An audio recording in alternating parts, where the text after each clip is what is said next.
Et oui, je m'entraîne pour la médaille d'or du meilleur pelage des Jeux Olympiques du poil, évidemment, hein, parce que j'ai appris que Jason Momoa avait été disqualifié parce qu'on aurait retrouvé un poil de couille dans sa barbe. C'est étrange, ça pue le dopage cette affaire, donc moi j'ai toutes mes chances.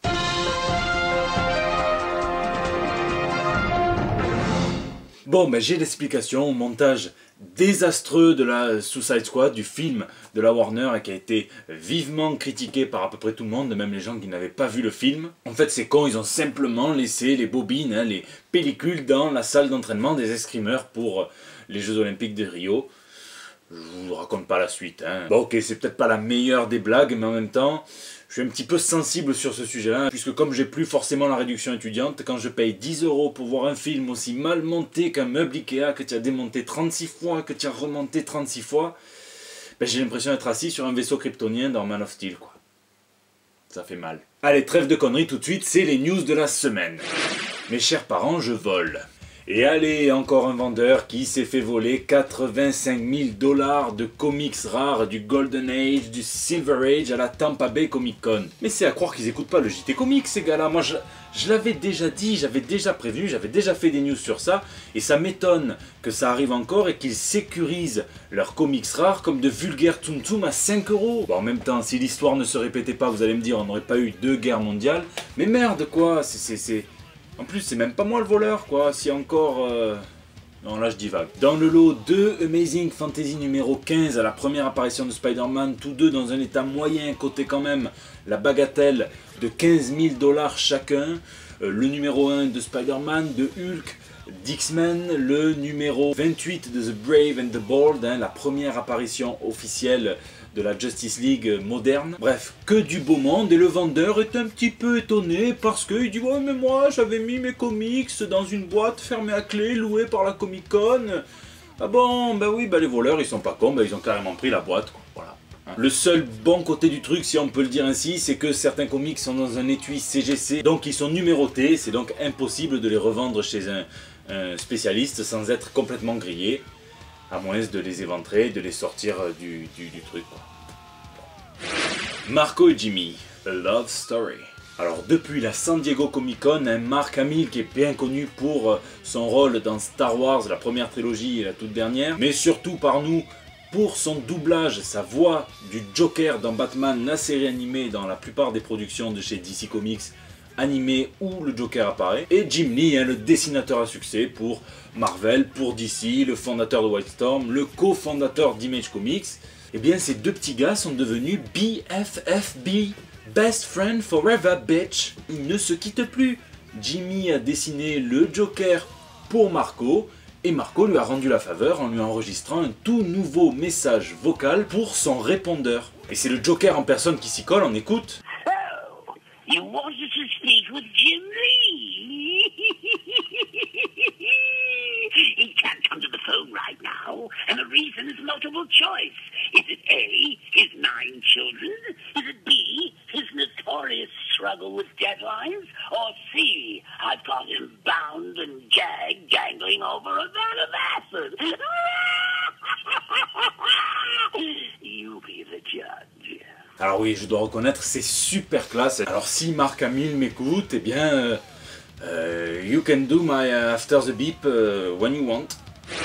Un coup de gueule parmi les autres. Alors vous n'êtes pas passé à côté de Suicide Squad, hein, du mauvais buzz que ça a déclenché parce que les critiques l'ont noté très sévèrement aussi sur le site de Rotten Tomatoes. Rotten Tomatoes qu'on accuse d'être un site sataniste détenu par Disney Comics pour faire plonger les films de la Warner. Donc j'ose même pas imaginer la gueule des rageux complotistes quand ils vont apprendre qu'en fait Rotten Tomatoes est détenu par Warner Bros. Bref, parmi toutes ces critiques, celle qui m'a le plus amusé, c'est celle de Pete Chanka pour Wicked. Pourquoi? Parce que le journaliste renvoie Zack Snyder, David Ayer et même James Wan, hein, le futur scénariste d'Aquaman, vers un tout petit livre qu'il a reçu en service presse pour la promotion du film Suicide Squad d'ailleurs. Un livre intitulé My First Book of Supervillains. Mon premier livre des super méchants. Oh! Alors il s'agit en fait d'un petit livre édité par DC, tout innocent, tout naïf, dans lequel on apprend aux enfants à distinguer le bien et le mal, les super gentils et les super vilains. Bon, le truc cool, c'est que c'est quand même illustré avec des images du Golden Age et du Silver Age, donc ça c'est quand même plutôt classe pour les minots. Sinestro est avare, il utilise son pouvoir pour lui-même. Green Lantern est brave, il utilise son pouvoir pour faire du monde un endroit bien meilleur. Yeah, just like Michael Jackson. Grey Lantern. En fait, ce que reproche Tchanka au film de super-héros actuel, c'est d'avoir perdu ce petit côté naïf. Il se rappelle avec nostalgie le Superman de 1978 dans lequel Kal-El s'arrête et prend le temps de sauver un petit chat de Metropolis au lieu de la détruire vulgairement sur tous les chatons et tous les habitants qu'elle comporte dans Man of Steel. Bon, en gros, ce que regrette Tchanka, en fait, c'est les films de super-héros où la ligne est clairement définie entre le bien et le mal. Bon, alors je suis pas forcément d'accord avec le type, mais j'aime beaucoup le petit côté naïf et borné de ce journaliste, donc n'hésitez pas à me dire ce que vous en pensez, si vous êtes plutôt de la team Tchanka ou de la team tout le reste. Adieu Gaspard. Et malheureusement une nécrologie dans ce JT Comics, puisque le grand lettreur très talentueux Gaspard Saladino est mort à l'âge de 88 ans. Vous le savez déjà, mais l'écriture des bulles de texte et des logos sur les couvertures des comics n'a pas toujours été réalisée par ordinateur. Et non, regardez, c'était réalisé sur du papier et collé sur la cover. Avant le rendu final, c'est magnifique. Gaspard faisait partie de ces maîtres lettreurs, il a travaillé pour tellement de boîtes pendant ses 50 ans de carrière qu'il me faudrait 48 autres JT Comics pour vous lire à peu près la moitié de son CV. Donc parmi ses œuvres un petit peu exceptionnelles, on peut retenir Spider-Man vs Superman, Superman vs Mohamed Ali, Amazing Spider-Man numéro 129 pour la cover, c'est lui qui a réalisé cette cover emblématique où le Punisher vise l'homme araignée, et c'est lui aussi qui a réalisé le lettrage de Batman Arkham Asylum, le graphic novel de Grant Morrison, et ça c'est quand même un truc de dingue, parce que regardez toutes les polices qu'il a dû inventer le type, c'est un truc de fou. Alors j'espère au moins que son épitaphe sur sa pierre tombale a la même classe que les logos qu'il faisait pour les covers, un bon gros rest in peace bien old school, c'est tout ce qu'il mérite en tout cas. Les vautours et Michael Turner. Et en parlant de mort, je vous avais relayé cette news il y a quelques semaines, Aspen Comics, la boîte de Michael Turner, a décidé d'établir un partenariat avec DC à l'occasion du Rebirth et de sortir des variantes cover exclusives de Michael Turner, décédé il y a maintenant 8 ans, l'occasion pour nous de voir la dernière du Joker qui est magnifique, c'est pour Suicide Squad numéro 1. Bon voilà, je l'ai dit, elles sont magnifiques, a priori l'argent va à la boîte familiale, donc tout va bien, mais non, et il ne faut pas s'étonner qu'une variante cover réalisée par un mort attire les vautours. Ces oiseaux que l'on appelle par leur nom scientifique Anculeus gros fils de putasse, n'ont rien trouvé de mieux que de se jeter sur les variantes cover dès que les précommandes sont disponibles, non pas pour leur consommation personnelle, non, mais pour s'empresser de les revendre sur eBay à des prix exorbitants. 300 € pour Harley Quinn, 315 € pour Batman, déjà plus de 60 € pour le Joker qui est en précommande à une vingtaine d'euros à peine. Bref, encore un bel exemple de ce que la spéculation peut faire de pire, à supposer qu'elle puisse faire quelque chose de bien de ces petites mains palmées, ça c'est pas sûr. Bon, après je sais, il faut pas généraliser, il n'y a pas les 3500 variantes cover qui se retrouvent sur eBay, non mais à peu près 3400, au bas mot, c'est sûr, sûr et certain. Oui.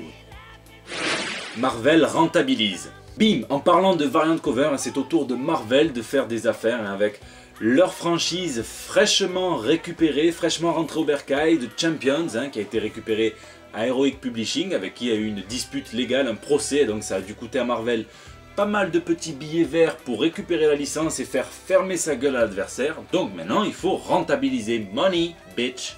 Du coup ils veulent faire de la sortie de Champions numéro 1 un grand événement, et on peut dire qu'ils mettent les moyens, puisqu'une variante cover 1 millième est prévue, c'est-à-dire que les libraires peuvent espérer obtenir cette variante cover exclusive tous les 1000 numéros normaux commandés. En gros, c'est un comics aussi rare que DSK qui couche avec sa propre femme. Et le pire, c'est qu'ils récidivent, puisqu'ils avaient déjà prévu cette variante cover au 1 centième, donc 1 pour 100, variante cover d'Alex Ross qui est déjà magnifique. Alors on n'a pas encore l'illustration de cette variante cover ultra collector, et je suis en train de me dire que ça serait un petit peu con qu'elle sorte entre ce soir et demain où je mettrai le JT en ligne.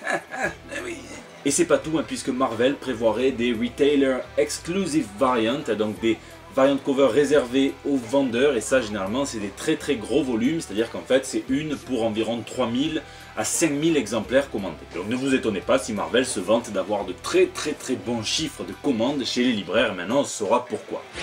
C'est déjà la fin de ce JT Comics, j'espère qu'il vous a plu, j'espère que vous passez de bonnes vacances, n'hésitez pas à venir débattre tous ensemble sur les réseaux sociaux, sur Facebook, sur Twitter, sur Instagram, sur YouTube. Vous pouvez aussi me laisser vos petits messages pour le bandeau. Tu sais ce que c'est, le petit bug de la caméra, là, juste à la fin, là, on dirait que t'es Ant-Man et que Hulk vient de s'asseoir sur toi, t'es dans le noir, il y a presque de l'écho et tout. Putain, c'est dégueulasse. Bon, il ne me reste plus qu'à vous dire à la semaine prochaine. Et heureusement que j'avais enregistré ma petite post-credit au début, du coup. Je félicite l'équipe de France d'équitation qui nous rapporte notre toute première médaille d'or française. Et puis bon, je me sens un petit peu concerné puisque sans trop vous raconter ma vie privée. Moi aussi, hein, je suis monté comme un cheval, voilà.